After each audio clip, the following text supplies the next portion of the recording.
Olá, meu povo. Aqui é do canal Política Sem Bandeira. O mundo está à beira de uma mudança histórica. A relação entre Estados Unidos e Ucrânia pode ter chegado a um ponto sem volta, e o que aconteceu diante das câmeras foi um sinal claro disso. Mas o que esperar daqui para frente? Um cenário de instabilidade, reconfiguração de alianças e impactos profundos na geopolítica global. Vamos entender o que isso significa e quais são as possíveis consequências desse impasse. Gostou? Curta, compartilhe suas ideias e inscreva-se. Marcos Sorrilha, que é professor de História dos Estados Unidos na Unesp, para a gente entender, professor, um pouquinho do que esperar dessa discussão. E eu agradeço muito a sua presença aqui conosco para ajudar a dar uma luz, né, nesse futuro que é bastante incerto. Bom dia para o senhor. Bom dia, Renan. Bom dia aos espectadores. É um prazer estar falando com você hoje. Professor, a primeira pergunta que eu tenho para o senhor a respeito dessa discussão é, no seu entendimento, estamos à beira de uma ruptura maior entre a relação, né, de Estados Unidos e também Ucrânia e Estados Unidos? O que a gente pode analisar? Bom, primeiramente, Renan, eu acho que a gente tem que ter humildade intelectual para dizer que estamos pisando em território novo, né? Então, qualquer análise agora pode envelhecer amanhã. Mas, diante do que foi se construindo desde a eleição de Trump e das relações anteriores que o próprio Trump tinha já com o Vladimir Putin, me parece que sim. Me parece que, no que diz respeito à Ucrânia e Estados Unidos, é quase que uma viagem sem volta. O Trump só aceitaria a Ucrânia de volta à mesa das negociações caso ele aceitasse, a Ucrânia aceitasse, as condições que ele já estabeleceu junto com o Vladimir Putin. Essa resposta do senhor, enquanto o senhor falava que eu estava tentando entender, uma viagem sem volta é um tanto quanto preocupante, né? E aí a pergunta que eu tenho é possível retomar uma relação estável entre Ucrânia e Estados Unidos, ou essa viagem realmente ela não tem rumo e não tem volta? Olha, me parece que com os atores que estão em cena, não.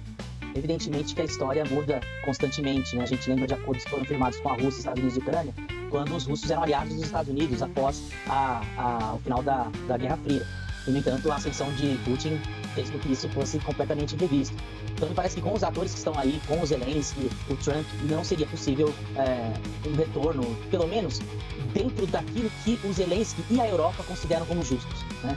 Um acordo poderia ter sido firmado ontem, porém, estaria longe de ser aquilo que o Zelensky e os europeus consideram justo. E eu acho que uma questão importante que a gente tem que colocar, para além da relação Ucrânia e Estados Unidos, é a relação Europa e Estados Unidos. Para mim, essa é mais preocupante até mesmo do que a relação entre Zelensky e Estados Unidos. E aproveitando que o senhor está aqui conosco, nos ajudando a entender um pouquinho mais do que esperar após essa discussão, a gente sabe muito bem que esse desentendimento aconteceu ali em frente às câmeras, em frente a vários jornalistas. E aí eu pergunto para o senhor, te espantou um pouco a maneira que essa discussão ela aconteceu em frente a tantas pessoas e isso repercutiu e viralizou de uma forma instantânea, basicamente? E aproveito para emendar, as negociações que estavam ali previstas de um acordo de paz, elas acabaram não acontecendo. E qual é o impacto nessa negociação? Bom, eu fiquei espantado, porém não surpreso, né? Me parece, inclusive, seguindo a linha de alguns analistas norte-americanos, de que esse quiprocó foi, de certa forma, orquestrado pelo próprio Donald Trump e sua equipe. E, sem querer fazer falsa acusação ou levantar hipóteses infundadas, mas o papel que o vice-presidente teve nessa negociação é também ser precedentes, né? Um vice-presidente jamais se pronuncia com um presidente de outro país na frente do seu mandatário e toma a frente.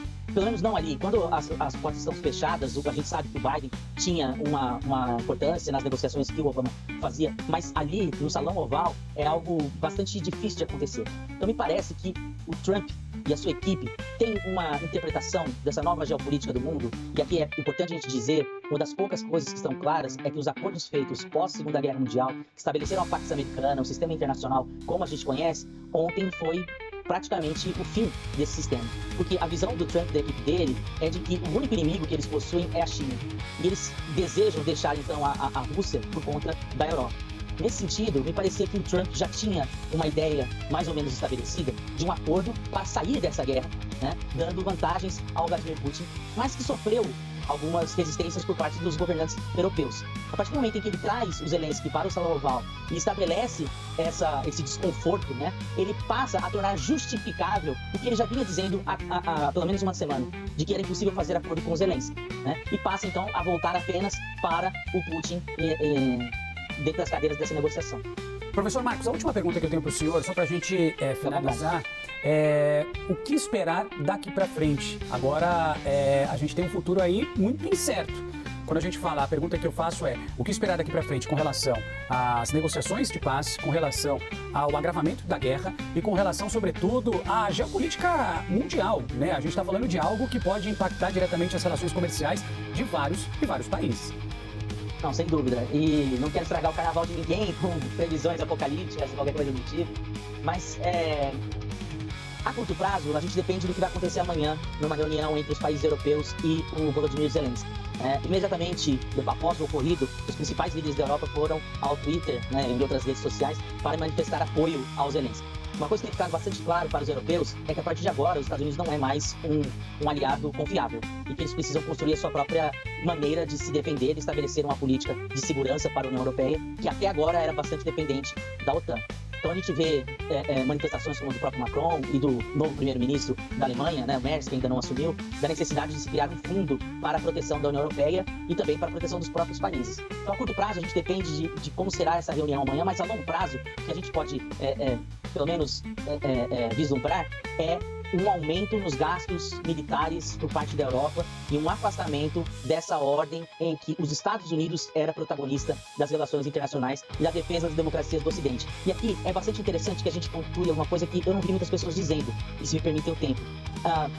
O Trump fala sobre o Zelensky não ter cartas para jogar na mesa, mas ontem o Trump abriu mão de uma carta importante que ele tinha. Porque o Trump entende as negociações diplomáticas como negociações comerciais, e elas nem sempre são. Isso ficou bastante nítido ontem, afinal de contas, era um acordo comercial, né? A cessão de terras raras da Ucrânia. Então elas nem sempre são comerciais.